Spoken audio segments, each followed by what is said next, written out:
All right. So, welcome in, everyone. I want to thank you for joining this panel discussion this Thursday evening. I know this is a busy time for everyone. If you're not busy with work, you're busy trying to figure out how to fit in early voting or some other activity. And we just are so appreciative of you taking just 30 to 45 minutes out of your day to have a really important and interesting discussion.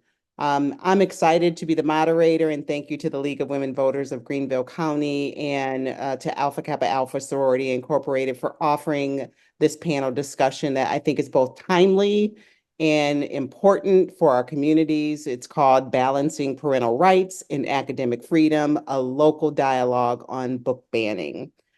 So before we begin, let me just introduce myself really quickly. I'm Scarlett Howery. I'm a proud member of Alpha Kappa Alpha Sorority Incorporated and a higher ed professional, and I'm privileged to be here to moderate such a, as I mentioned, really important discussion. As we all know, there are so many different debates around the content that should be available in schools and public libraries, and it's become truly what I think is a national conversation. And today we're here to explore both sides of the conversation and how it impacts us locally. We are really fortunate to have a wonderful group of panelists with us today that I will briefly introduce, but give them the opportunity as well to introduce themselves. We'll start with Jess Winters, a dedicated parent advocate who's been at the forefront of ensuring parents have a voice in these important decisions. We also have Josh Malkin from ACLU, who brings a legal perspective on rights and freedoms related to education. We have Teresa Holliday, a local librarian and with firsthand experience on navigating the challenges of curating library collections in the midst of these debates. Before we get started, I want to turn it over to each of them to briefly introduce themselves and their work before we dive into the discussion. Jess, would you be okay if we started with you? Sure. Thank you all so much for having me here today. I have I'm an advocate in my job and in my personal life. As my career, I'm an advocate for residents in long-term care facilities. So I have about 20 years experience of helping to empower the voices of some of the most vulnerable people in our state. As a mother, I am an advocate for my son who is in seventh grade. And I'm an avid reader, a volunteer for several organizations, Mentor Upstate, Freedom in Libraries, advocacy group, the Greenville Advocates for Greenville Advocates parent group in on Facebook. And so I just have a lot of passion for, speaking up again for those who may not be able to speak for themselves or, speaking up and advocating for what is right. So I've been really involved in a lot of the book banning things that have gone on in the school system as well as the Greenville library system. So thank you. Thank you so much, Jess. That is why it's so exciting to have you be on this panel. Next, why don't we give it over to you, Teresa? Hey, yes. My name is Teresa Holliday. I go by Tessie more commonly.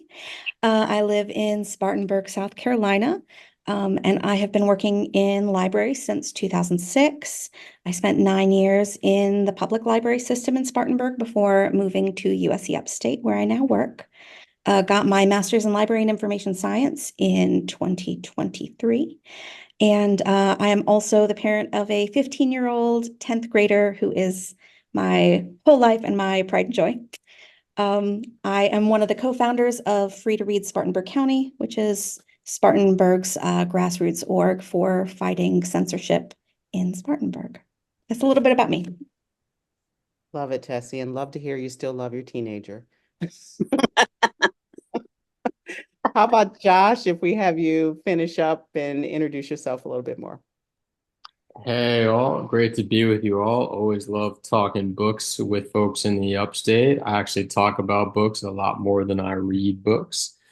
After college, I spent 5 years teaching middle school and high school math in New Orleans, so educational equity is near and dear to my heart. I did go to law school, which I do not recommend to folks on the call, but I am now the advocacy director at the ACLU of South Carolina. So I can speak to the law a bit, but definitely know more about kind of the fights that we've seen popping up around the state. Perfect. Great to meet you, Josh, and thank you again for joining the panel. So we prepared just a couple of questions that I want to be able to give to the panelists and have them to just react to those and share their thoughts, their opinions. And let's just make this a conversation. Feel free, panelists, to jump in where you see fit and make sure that if there is something that you want to add, just get my attention and we'll make sure that your voices are heard. And again, hope this is a great conversation for those who are here to witness it. First question, being around how do we ensure that parental rights are respected while also maintaining academic freedom for teachers and students? And as you all know, there are so many different angles to take here when it comes to academic freedom for our teachers and our students, and balancing that with the rights of those parents out there that want to make sure they have their voices heard as well. I'll open that question up to whoever'd like to take it first. Jump right in. Yeah. I'll start, if that's okay, from the librarian's perspective, which is just that librarians want parents to have a really active role in their children's literacy journeys. That's really important to us because it's important for children's literacy, which is a big part of academic freedom. So parents aren't present generally in public schools, and to protect parent rights, when parents aren't present, we've long been equipped with that. Most schools have been long prepared with opt-out forms, right, which allow parents to take a look at the materials. All schools allow parents to take a look at materials and say, maybe I don't want my child reading this material. And that's a great way to make sure that people don't have access to what their parents don't want them to without limiting it for everybody. For librarians, that's really important because our job is to open the door to information. We are not information bouncers. We remove the barriers to information. And a big part of academic freedom is making sure that we don't presume as librarians what people need to learn, what they need to know, and what's best for them. That's up to families. It's up to the learners. It's up to the teachers to help guide that and select the best material. But for us, we're just here to hold the door open. And if we're banning books, if we're taking things off the shelf, we're not holding that door open. We're closing the door on specific things and on those materials. I can say also as a parent, I don't want that. I want my rights respected, but I don't want another parent's rights to trample on my rights, right? I don't want another parent deciding what my child reads. And then as a librarian, it's just important to me that I don't ever presume why somebody is seeking information. Trust them to seek the information that they want and need to be seeking, and just to help facilitate that in the best way I can. Great point. I'd love to hear the perspective, maybe from the parent angle, Jess. Just your thoughts around everything you just heard from Tessie, right? There's opt-out forms, there's the ability to be able to, have your rights heard without taking away other people's rights when it comes to what you want your children to have access to. Yes, absolutely. And I totally agree with Tessie about being involved in your child's literacy journey and getting to know their teachers and the media specialist. Last year, actually, pretty much every year since my son's been in school, I have worked at the book fair as a volunteer. And we all know what was going on with the Greenville County School District book fairs this year. They did decide to bring them back in January with the opt-out form. But just engaging in communication with your teachers, your media specialists, but also your child. This is where I think it's really important. Parents need, it's like some parents just don't want to have certain conversations with their children, but you need to have that conversation with them, find out what their interests are, because they may go to the library to seek out books that, are topics that they're curious about for whatever reason. And it shouldn't be seen as the librarian is, you know, putting that on them.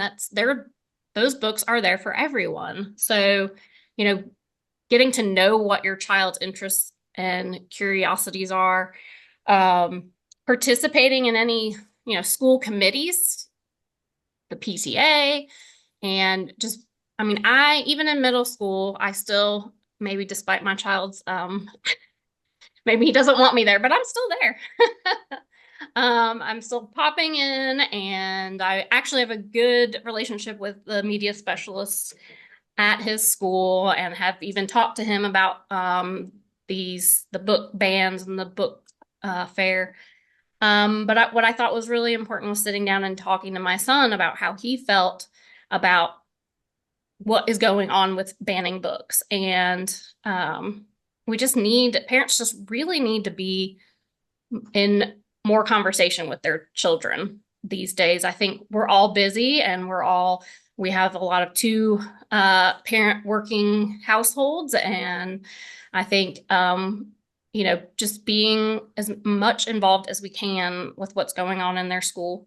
Also knowing the policies and procedures of the school. I think a lot of times, there's a lot of these bans, but people don't understand that there is, the opportunity to review curriculum. And, I personally, every now and then we'll get like a note home from a teacher if they are going to show a movie or discuss a book that might have some more mature themes. And I appreciate them letting me know, but I also feel like it's on me as a parent to be paying attention and looking at the curriculum that my child's teaching. But I trust that the teachers have, this is what they do. This is their job. They have professional development that they go through to make sure they're doing age appropriate, curriculum and things like that. And I do want them, I appreciate them challenging the students with maybe some different books and things like that we wouldn't necessarily know to look at. But I think it really, for me, the key is communication and involvement with your child's school. Yeah, I love that you shared the involvement piece and understanding policies so that you can better have input into what your child is able to have access to, into curriculum, right? That is something that's always been out there, and parents just have to be much more involved to understand it and where they should get involved. Josh, is there a take from sort of the ACLU sort of view when it comes to balancing those two, the parental rights piece of it with academic freedom, that you'd like to weigh in on? Yeah, there's a whole lot the ACLU and Josh would like to say about this. Um,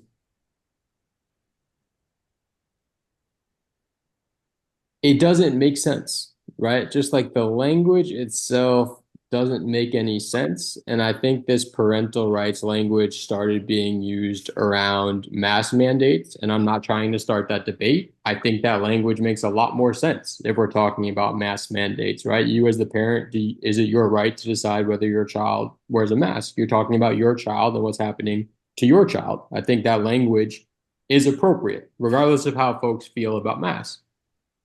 When you're talking about taking a book off of a library shelf for every single student, that's antithetical to parental rights. You're saying that your rights as one parent supersede the parental rights of tens of thousands of other parents.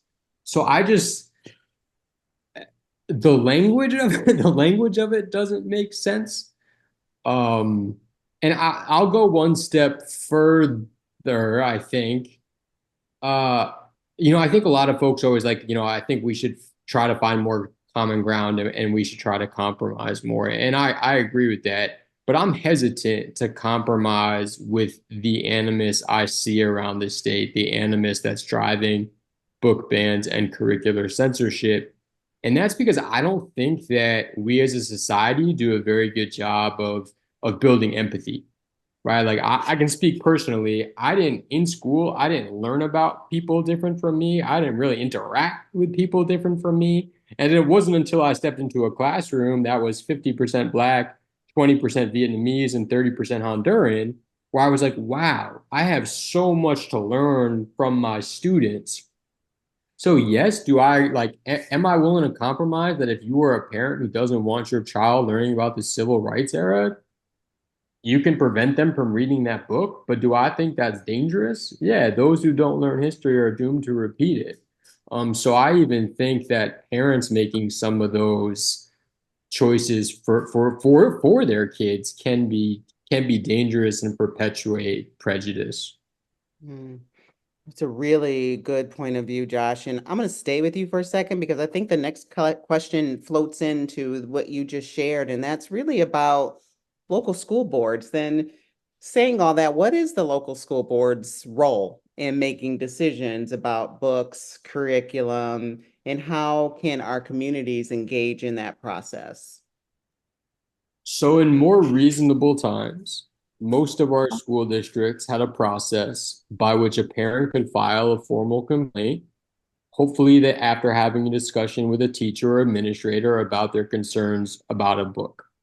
And it wasn't really a uniform process across the state, but by and large, what would happen is that they would bring together some combination of educators and parents and administrators to talk about the book, to talk about the complaint, to talk about the book. Um, and then their recommendation largely would go to the school board, and the school board would decide whether to, agree with their recommendation or oppose their recommendation. And that would be it, right? And it was really an example of like democracy at work for the most part, right? Like diverse communities coming together to discuss a book and decide whether a community should have access to that book. That's no longer the process or reality in South Carolina. So our superintendent of education passed a book ban regulation that bans any book with sexual content, and that's a pretty sweeping definition. And it's sex, genitalia, sexual violence, excretion, simulated excretion, which I'm still trying to understand what simulated excretion is. But they're saying and they're doing that because they're saying it's age inappropriate, right? Because that's again language that they like to latch onto. But how can you have a single definition of age inappropriate for all kids 5 to 18, right? An 18-year-old can't read Everybody Poops according to the language of this regulation. So once again, we're just seeing the use of language in a completely nonsensical way. Um, yeah, I think I'll stop there. Happy to take questions at any point, but Yeah, it's really a good perspective. And if I go back to you, then Jess, as a parent thinking about being, I am sure, if you say you're engaged, you're at those school board meetings. Tell me a little bit about then how you feel the school board should be interacting and making these decisions when it comes to books and curricula. In light of what Josh just said, hey, the system and the democracy that was in play 5 years ago, 4 years ago, isn't there now. So just your thoughts. Yeah. So I was actually on the original book review committee that the district had, and that was just made up of different community members, teachers, parents. And if there was ever a complaint about a book, it was brought to the committee, and there was there was a lot of people. I don't think I ever actually got to review a book because there was like 100 and something people, and prior to, the last 2 years, there was not a lot of concerns or complaints about books that were brought up. So, but I felt that that was, again, I think people don't understand that the curriculum and things like that are out there, have been out there. So I honestly didn't ever have an issue with the way, it originally was. And now that they've changed it, I think, I'm not sure, and Josh could probably correct me on this, but I feel like I can't remember if it's anyone in the district. You have to be in the district to file a complaint about the book, I believe. I don't know if you have to have a child in the district or not. You do. Okay.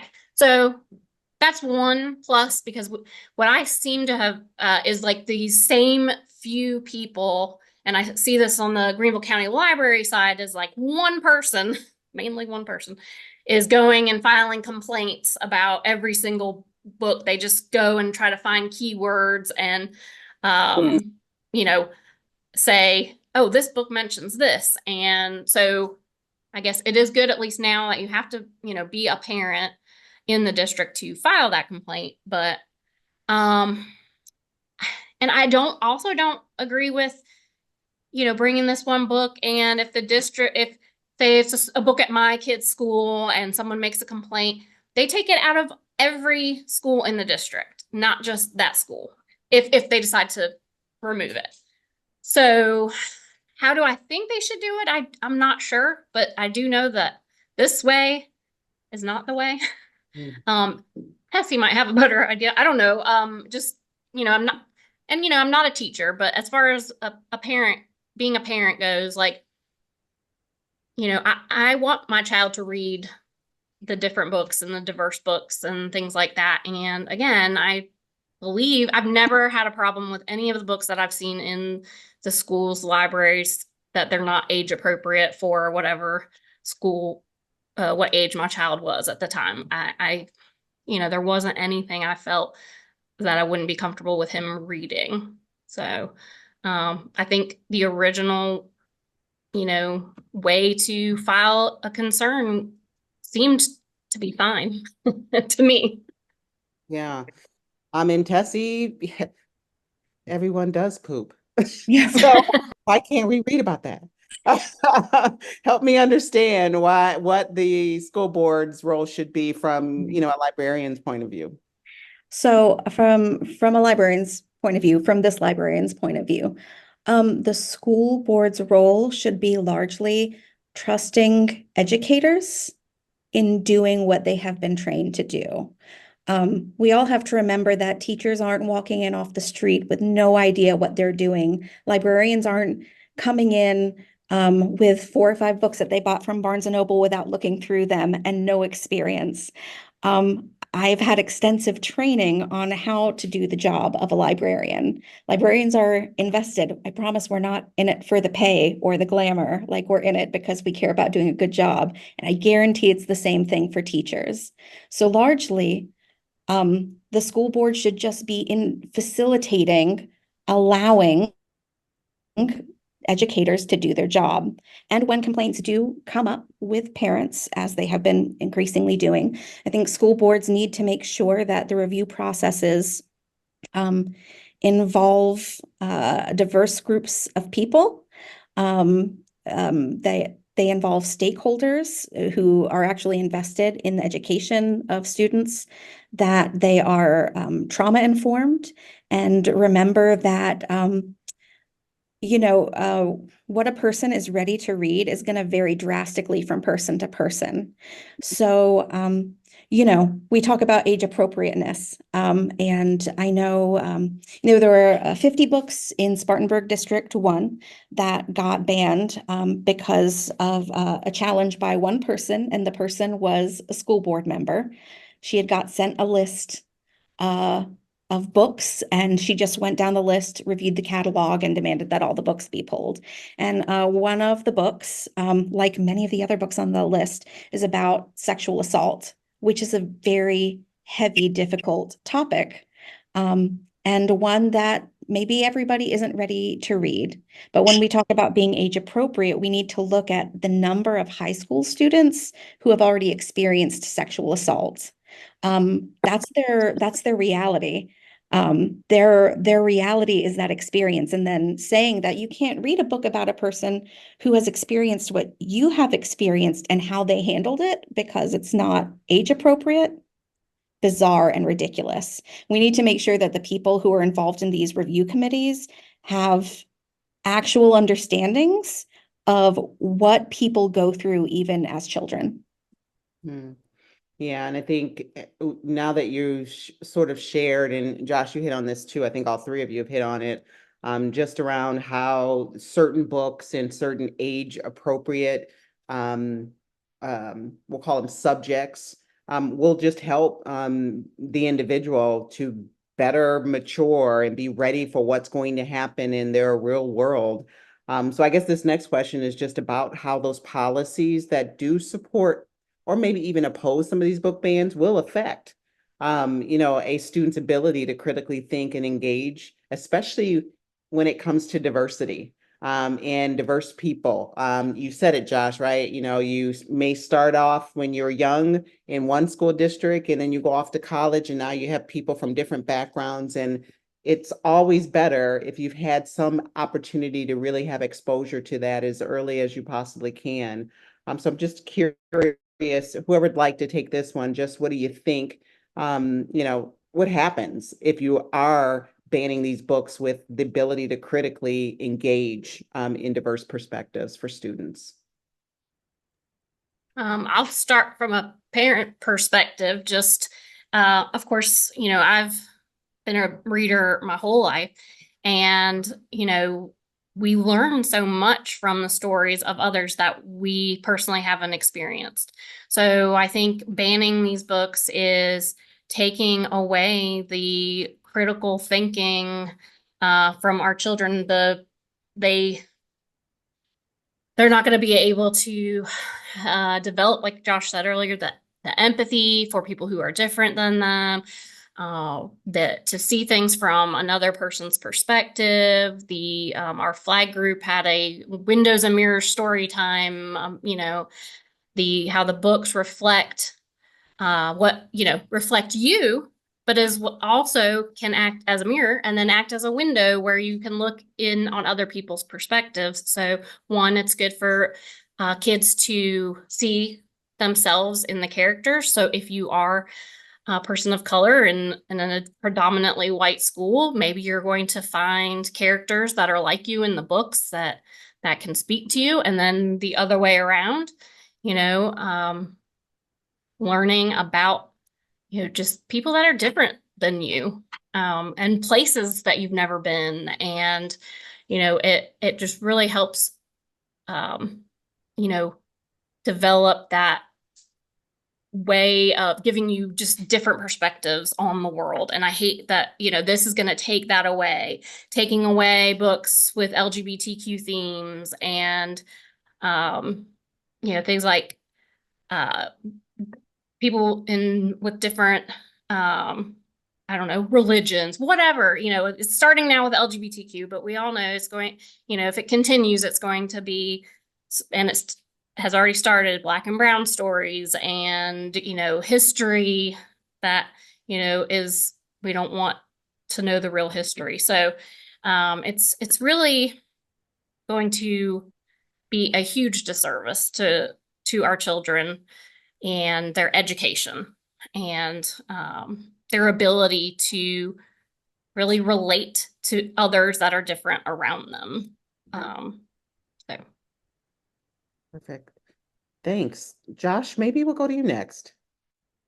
Yeah, there's that famous saying that those who don't learn history are doomed to repeat it. And I like to say that those who actively seek to erase history aim to repeat it, right? So I think that this movement, the desire to erase books that highlight systemic problems, systemic inequalities, prevents this generation from having the knowledge base necessary to work together to solve societal problems, right?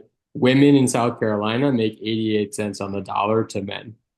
Black children in Greenville are 8 times more likely to be referred to the police in school than white children.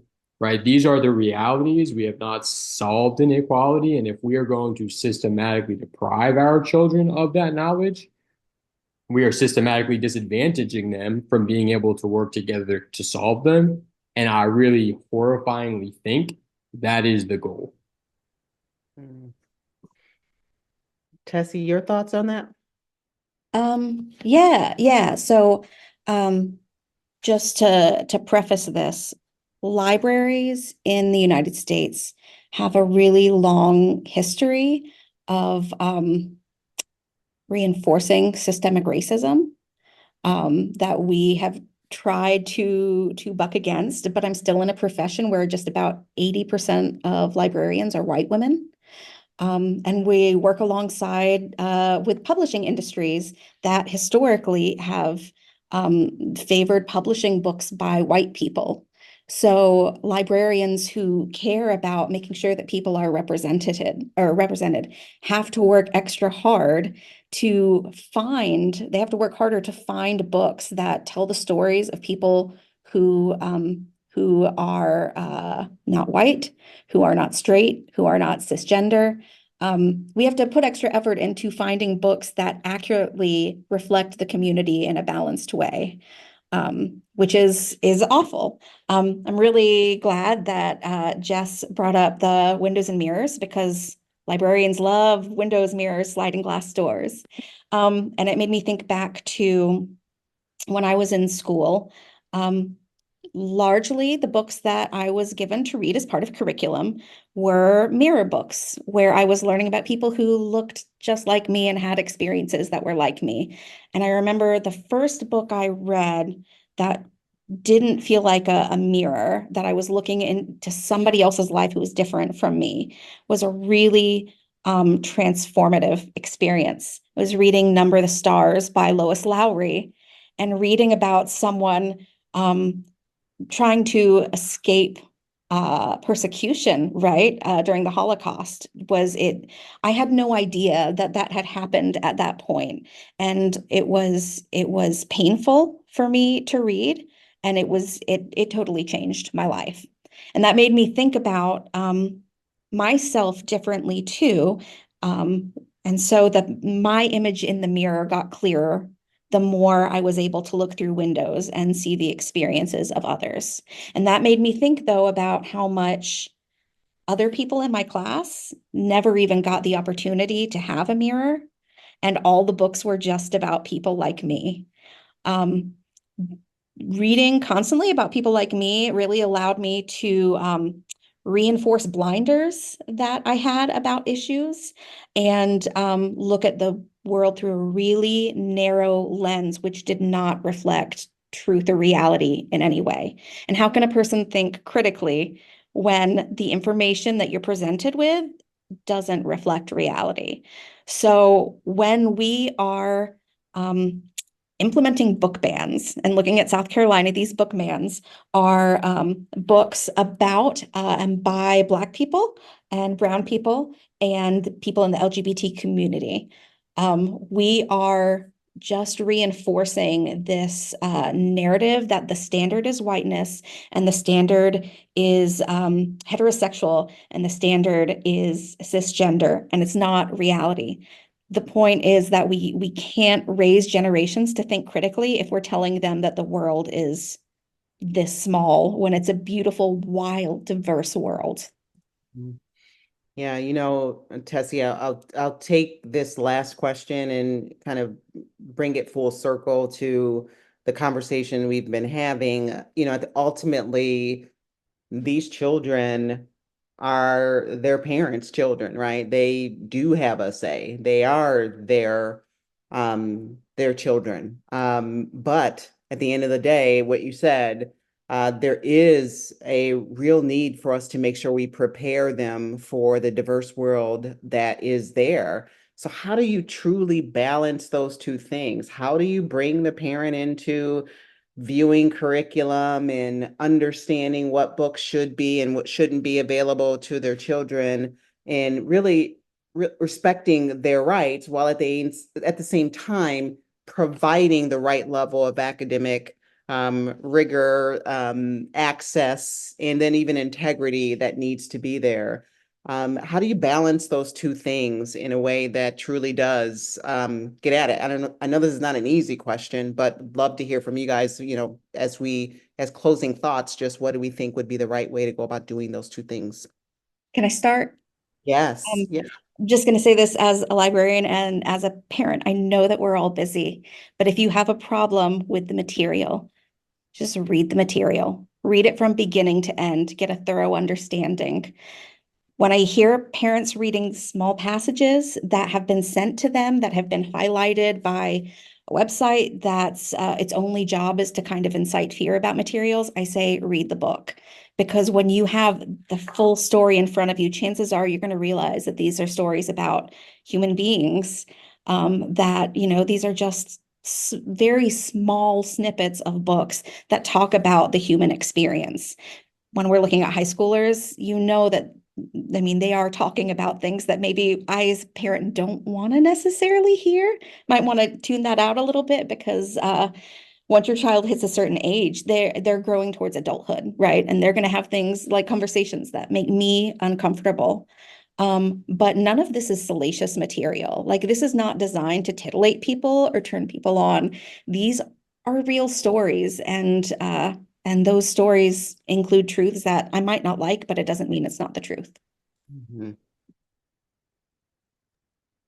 Yeah, I'm glad you said that, Tessie, because when we got I was able to screen the Band Together documentary last night, which was so good. But they, one of the chants in the board meeting, school board meeting, was read the whole book.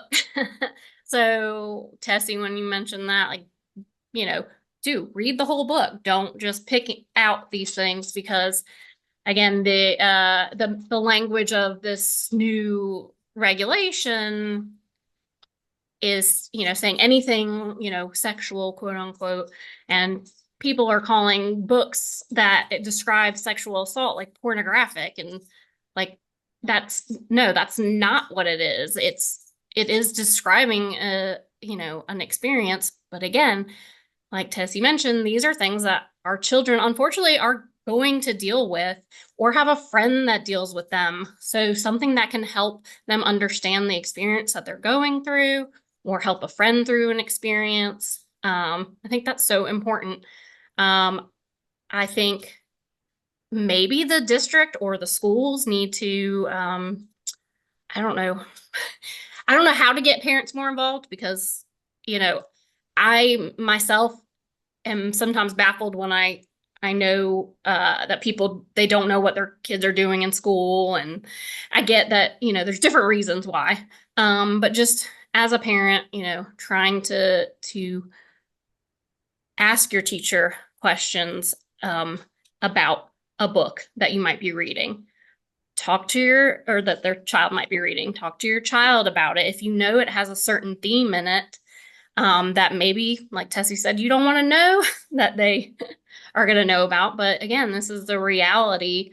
And, sometimes having that discussion with your child, like, oh, okay, this book, brings up this issue. Well, what do you think about that? And, you know, unfortunately, these things do happen. And I'm all for open dialogue and communication with your with your teachers, with your administrators, your school board members. I don't, trying to get them to see, it's we can't just, because you don't like something, one parent doesn't like something doesn't mean, again, going back to what Josh said at the beginning, um, what one parent doesn't like or doesn't want their child to see should not mean that the rest of the children in the school don't have access to that. And let's be honest, our kids are seeing way worse things on their phones, on the internet.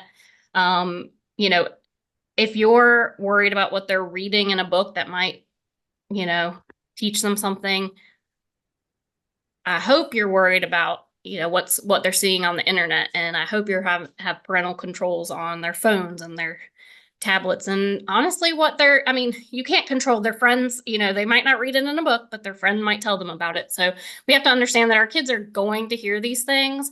But what's important is that we're there to have these conversations with them, and they're trusted teachers. Sometimes kids don't have that parent there, maybe just because they don't have the time. But I think it's important that the teachers, are there for them as well. So I think people just really need to, this sounds harsh, but they need to wake up to the reality of our kids are going to see and learn things regardless of, we can't keep them in a bubble. But I tell my son, you ever have a question about anything, I might not want to talk about it. And he might start closing his ears when I do start talking about it. But I would rather him, have that open, honest discussion with me than go Google something, or because I honestly don't think his first instinct is going to go to the library to look up a book on something these days anyway. So, keeping those open dialogues. That's my mantra, is talk to your kids, talk to your teachers. So yeah. Thank you. Thanks, Jess. And Josh, I'll give you the last word on this one. Just balancing those two things is tough. I just love your perspective on it. Yeah, and I think I'll close close to where I finished with, where should there be limits on parental rights potentially, right? I think that all three of us agree that every parent has the right to make the decisions on what library books their child reads. Again, I want to acknowledge the potential danger if you're shielding your child from books with drug use, with mental health problems, right? Those books have been challenged. So if you're a child dealing with anxiety or depression, and seeing your experience reflected in a character can help you feel less alone, I think that could be life-saving, right? But again, I want to draw a distinction between library books and curriculum, because I've been fighting this classroom censorship, or CRT, bill for the past 3 years. And at some point, maybe 2 years ago, someone put in the amendment, every parent can opt their child out of any lesson they want to opt their child out of. I don't think parents should have that right, because if you're a parent who is a Holocaust denier, I don't think you should have the right to opt your child out of lessons about the Holocaust. If you're a parent who's still, saying that the Civil War was entirely about states' rights, your child should have the right to learn about the role that chattel slavery played in the start of Civil War. So when parents are out there saying, I should have complete control over what my child learns, no, I don't think you're prejudiced. Your child deserves the opportunity to be exposed to viewpoints that are different than your own, so they can really develop, their ability to think critically. Um, so yeah, I think, for all this talk of parental rights, and I think we're all on the same page when it comes to, yes, parents can make decisions for their children and what they read, but infringing into curriculum, to me, is just alarm bells, especially dangerous. Right. Math is math, right? Science is science. That's what I leave that up to the teachers, because that's what they do. That's, I'm not going to try to teach my child history, and especially because I got my history lessons in South Carolina. But fortunately, I'm able to overcome that. But yeah, I totally agree with what Josh is saying. Well, wonderful. I know we are at 45 after the or 15 after the hours. We've been in this conversation for about 45 minutes. So I want to respect everyone's time and make sure that I leave just a few minutes to see if there are any questions that have come up in the chat. Let me just see. From a parent's perspective, I don't really know how to advocate against this ban. I get making my voice heard, but are there resources for addressing on a larger scale? Any reactions or any feedback on that one? Resources for addressing these bans on a larger scale. I may help run a coalition called Freedom to Read South Carolina. And we work to bring amazing people from around the state together around this issue of protecting children's access to books. And we do try to, educate folks and help folks along in their advocacy journeys. We have a good time at State Board of Education meetings. Folks get together to go to local library and school board meetings. And then on the national front, there are groups like, I want to say Unite Against Book Bans has a toolkit to help folks out. I imagine Pen America, ACLU's national office. I think if you just like type in book ban toolkit online, you'll probably get a bunch of good resources. Great. Yeah, I think that sort of speaks to Susan, what you also asked about, great discussion, but how do we push back and just stop the banning, right? I think it's going to be around utilizing some of those resources and being as involved as we can. Josh, thank you for also putting the information in the chat for anyone who might need it. I want to thank you all for joining us. A special, special thanks to you, Tessie, and to you, Jesh, and to you, Josh, for bringing your perspectives and utilizing your time to really help educate us and help us find ways to better push back as we shared on these book banning and to engage others in the conversation as well. I hope you all have a great rest of your Thursday, a great weekend. And, I have to say it every time. If you haven't voted, please vote. Thank you all. Bye. Thank you. Thank you. Good night. Thank you so much.